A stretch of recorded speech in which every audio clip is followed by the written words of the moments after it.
हवाओं का राज है और गर्मी जो है वो आने को है। मौसम जो है वो काफ़ी दिलफ़रेब हो चुका है।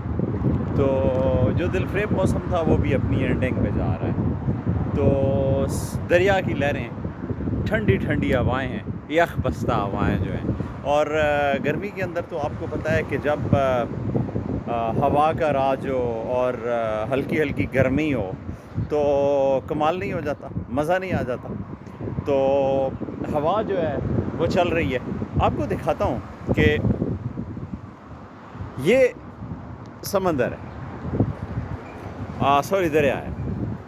दरिया की आप लहरें देखें कि चूँकि जो चल रहा है ना, हवा जो चल रही है वो बड़े नमाक से चल रही है और मज़ा है, कमाल है।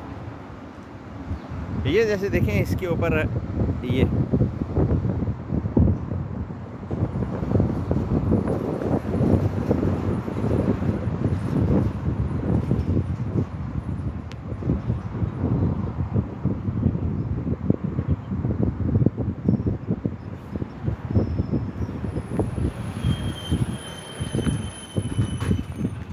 तो ये है, ये जो मैं आपको बता रहा था सारा।